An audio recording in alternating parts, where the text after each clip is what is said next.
Hello and welcome back to my channel. Please subscribe, like and comment on my videos. Let's get the channel to 20k. With that said, let's get into the video. Have you ever wondered why South Africans support Palestine? Well, if you have, then this is the right video for you, because in this video we get to see how Palestinians supported black people as police reprisals escalated in Ferguson. Now, Palestinians took to social media to show solidarity with black communities by sharing protest tactics. In this same video, you will hear Nelson Mandela saying that our attitude towards any country is determined by the attitude of that country to our struggle. And clearly, this is what he was talking about, showing solidarity to a country that does the same when your country is going through a struggle. And we see that with Palestinians. It can only be safe to say they also need solidarity during this conflict. Let's check out Mandela's video, and when I get back, we talk more about what he said. Want to do your own research, that's fine. But Nelson Mandela said, "We know too well that our freedom is incomplete without the freedom of the Palestinians." One of the mistakes which some political analysts make is to think that their enemies should be our enemies. Our attitude towards any country is determined by the attitude of that country to our struggle. We identify with the PLO because, just like ourselves, they are fighting for the right of self-determination. We have many members of the Jewish community in our struggle, and they have occupied very top positions. But that does not mean to say that the enemies of Israel are our enemies. We refuse to take that position. You can call it being political or a moral question, but for anybody who changes his principles depending on whom he is dealing, that is not a man who can lead a nation. A statue of Mandela stands in the occupied West Bank city of Ramallah, a gift from South Africa to the people of Palestine. In his honor, let us not forget the last colony of Africa, Western Sahara. Let us fight to free Western Sahara from oppression. Let us also remember that Madiba said our freedom is incomplete without the freedom of Palestine. Therefore, we stand together to fight for the liberation of Palestine. Free, free Palestine! Free, free Palestine! From the river to the sea! Just a few days ago, I shared a video of Julius Malema saying that the people of South Africa are what Palestinian people are today, where their land gets encroached and get taken and get unalived on their own land. So many things that are done to them, and whenever they want to fight back, they are called terrorists. Now, South Africans relate to what is happening to Palestinian people currently because the exact things happening there is what was happening in South Africa. With that said, let's take a look at these videos. When I come back, we dig deep into this issue.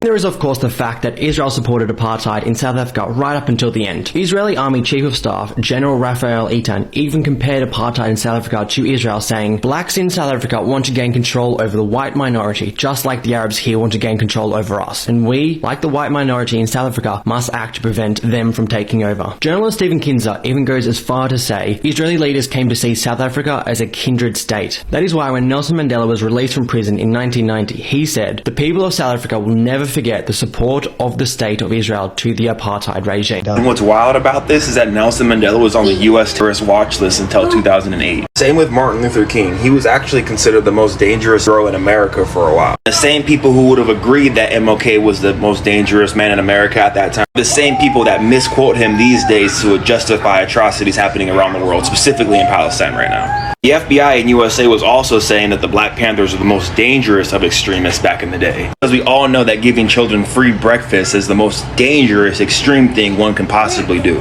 word terrorism and extremism is thrown around these days like communism was thrown around during the Cold War era. Anything that Americans didn't like back in the day, including integration, was considered communism. And this mentality is still very prevalent in US society today. You can put all terrorists in the world in one place and it still wouldn't justify this. Half of these kids, bro. Never let your enemy tell you who your enemy is. Free Palestine. I am not truly free if I am taking away someone else's freedom, just as surely as I am not free when my freedom is taken from me. For to be free is not merely to cast off one's chains, but to live in a way that respects and enhances the freedom of others. Nelson Mandela.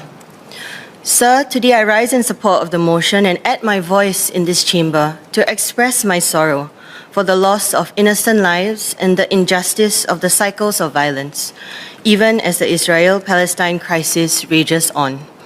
This is a fight in distant lands, but here in Singapore, many feel empathy and distress as the news, photos, and videos fill our social media feeds and our daily consciousness.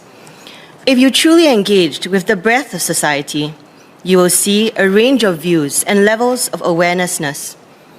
A number of our youth in particular have written to me. They seek an outlet to use their voices to do something, anything. For they cannot unsee the suffering in Gaza. They cannot reconcile it with our life as per normal and our precious peace here. And we cannot sit silent. It is reported that almost half of the Gazan population is aged 18 and under. And we feel for the mothers who have lost their children, for the men who have buried their brothers in mass graves, for the elderly who are too frail to move, and for the children whose normalcy is rubble and dust. Choose peace rather than confrontation, except in cases where we cannot proceed, where we cannot move forward. Then, if the only alternative is violence, we will use violence. His comments won him applause from leader Yasser Arafat and the Assembly. Many Palestinians worship Mandela. Posters bearing his image cover walls throughout Gaza. Others say our dreams will come true through your support. Pupils at the Shati refugee school waited for hours to greet him. When he arrived, they lined up to shake his hand and bewildered him with blessings in Arabic. Inside a cramped classroom, Mandela received more affection. Students greeted him with a song in English. Good morning. We're happy to hear you. The trip to Gaza concludes Mandela's visit to the region, where for the first time he's been trying his hand at Middle East peace diplomacy.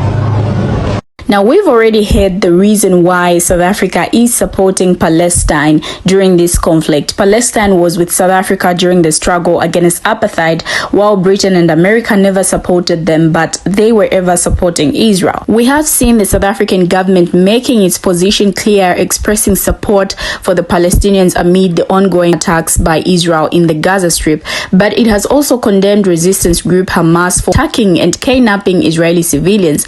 We who enjoy the freedom from apartheid can never ever be the ones who agree to an apartheid form of oppression. This cannot be tolerated. This brutality should not be accepted. Foreign Minister Naledi Pandor said in Parliament late Wednesday while delivering a ministerial statement on the ongoing Israeli-Palestinian conflict. Pandor said South Africa joins the world in horror at the war crimes being committed in Palestine through the targeting of civilians, infrastructure, UN premises, and other vulnerable targets. Now, these actions remind us of our experiences as Black South Africans living under apartheid. This is one of the key reasons South Africans, like people in cities all over the world, have taken to the streets to express their anger and concern at what is taking place in Gaza and the West Bank, she said. A genocide under the watch of the international community cannot be tolerated. Another age cost in the history of humankind is not acceptable. The government also instructed the foreign ministry to take the necessary diplomatic measures to deal with the conduct of the Israel ambassador to South Africa. Now, demonstrators outside the United States consulate criticized Washington's decision to send weapons to Israel and called for the Israeli ambassador to South Africa to be expelled. A similar protest was held in Cape Town with people calling for an end to violence, and the demonstrations were organized by pro-Palestine groups BDS, Boycott, Disinvest, Sanctions, which continues to call for the boycott of Israeli products, disinvestments and sanctions against the country. Now, the South African President Cyril Ramaphosa also called for an immediate ceasefire to Israel's atrocious and genocidal assault on the people of Gaza. He also is the head of the African National Congress, the party that brought Nelson Mandela from prison to lead the South African government in 1994. We are deeply concerned about the atrocities that are unfolding in the Middle East, and we have passed our condolences to the people of Israel as we are passing our condolences to the people of Palestine. We have a full understanding of how the people of Palestine have been under occupation for almost 75 years and have been waging a struggle against an oppressive government that has in recent times been dubbed an apartheid state. Ramaphosa explained, "We have pledged our solidarity with them, and we've always insisted that the only solution for the problems between Israel and Palestine is a two-state solution based on the 1967 borders as approved by the world community and the United Nations." South Africans suffered from the archaicist and exploitative form of government that granted 85% of the land and resources to a 15% white minority population. The white minority created and enforced a brutal system of segregation, separating native South Africans from the palm color invaders from Britain, the Netherlands, Germany, and India. Ramaphosa is calling for an end of the siege being staged at Gaza. The state of Israel should immediately end the siege on Gaza so that water, food, energy, medical supplies, and fuel can reach the civilians in the Gaza Strip, he said. Now, the ANC will ensure that government will work with the international community to establish a viable Palestinian state existing in peace alongside the state of Israel based on the 1967 borders. South Africa's ruling party did say it will support a parliamentary motion calling for the Israeli embassy in South Africa to be closed. In a statement, the African National Congress also welcomed a call from President Cyril Ramaphosa for the International Criminal Court to investigate Israel for war crimes.